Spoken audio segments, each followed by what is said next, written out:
nibyo nibikomeye n'amakuru yo mu rwego rwo hejuru. Twinjiye kuri operation guta muri yombi umuhungu wa Chapo yagwema abantu 29. Ibintu byinshi byagiye bivugwa kuri operation, ariko dore ikingenzi kandi gikomeye cyatangajwe na leta ya Mexique nyuma yuko abantu bagera kuri 29 barimo abasirikare ba leta y'iki gihugu cya Mexique bagwe mu gikorwa cya gisirikare cyo guta muri yombi umuhungu wakabuhariwe mu gucuruza ibiyobyabwenge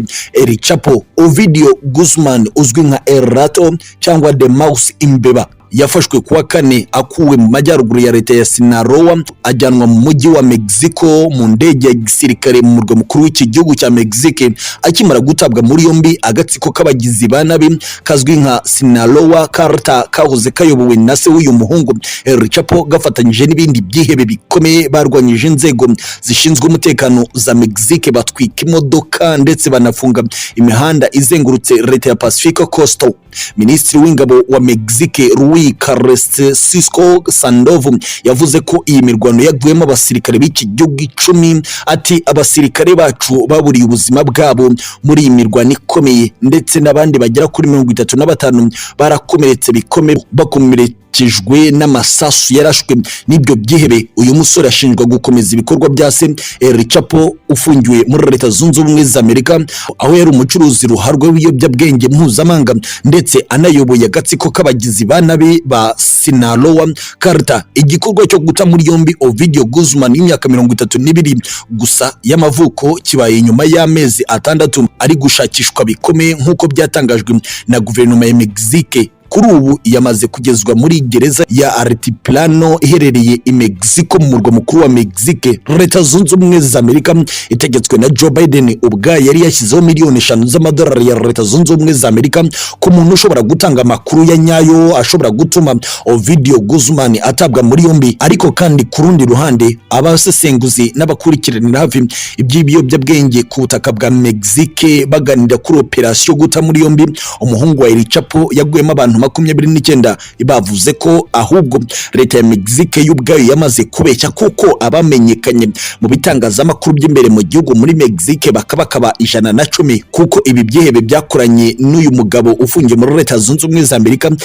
Chapo byakoze ibintu bidasanzwe muri operation yashakaga guta muri yombi uyu muhungu wa Chapo Ovidio Guzman. Abakurikirana hafi bakavuga ko The Mouse cyangwa Imbeba yafashwe kuwa kane w'iki cyumweru turimo dusoza ari ikigaragaza ko leta ya Mexique yashyize imbaraga nyinshi mu kugerageza gufata uwo ari we wese ufite aho ahuriye n'icuruzwa ry'ibiyobyabwenge ku ruhande rwa Chapo. Ariko kandi abasesenguzi bakavuga ko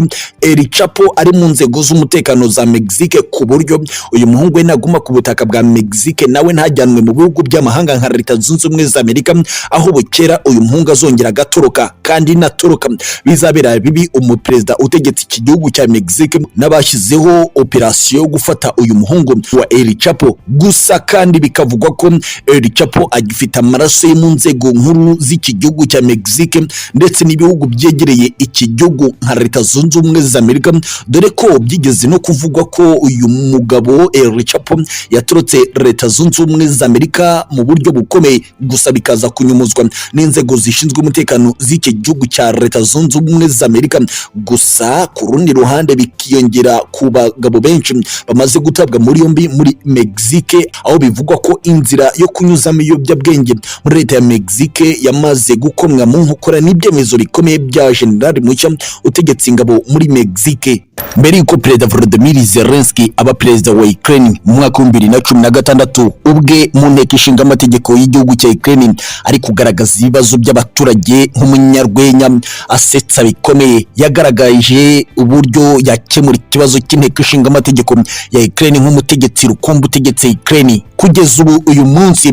ubwo ari mu ntambara n'igihugu cya Perezida Vladimir Putin cy'Uburusiya, mu ntambara iri gusatira umwaka itangiye ku butaka bwa Ukraine by'umwihariko mu gice cy'uburasirazuba n'amajyepfo na rwagati mu murwa mukuru Kiev. Uyu munsi abene igihugu ba Ukraine bakomeje gutabaza isi bavuga ngo uyu mutegetsi wa Ukraine Volodymyr Zelensky ibyo ari kubakorera atuma ibitero by'Uburusiya bikomeza kandi ku mbaraga zo hejuru, ari byo yagaragazaga mu mwaka wa 2016 agaragaza ko icyambere ari ibibazo by'abaturage. Uyu munsi akomeje guharanira inyungu zabo mu burengerazuba bw'isi ku butaka bwa Ukraine. ibiri gutuma umubare mwinshi w'abaturage b'abanya-Ukraine bahasiga ubuzima. Mu rukerera rwa none ibindi bisasu bikomeye by'igisirikare cy'Uburusiya byongeye kumvikana, ariko nabwo byabaye nyuma y'ubushotoranyi bwakozwe ku itegeko rya Perezida Volodymyr Zelensky ubwo yasabaga umutwe urwanaho rukomeye kwinjira mu birindiro by'Abarusiya mu rwego rwo kugira ngo babahatire gusubira ku butaka bw'Uburusiya basoke ku butaka bwa Ukraine. Ibyaje gutuma umugaba mukuru w'ingabo z'Uburusiya ku butaka bwa Ukraine General Sorovikin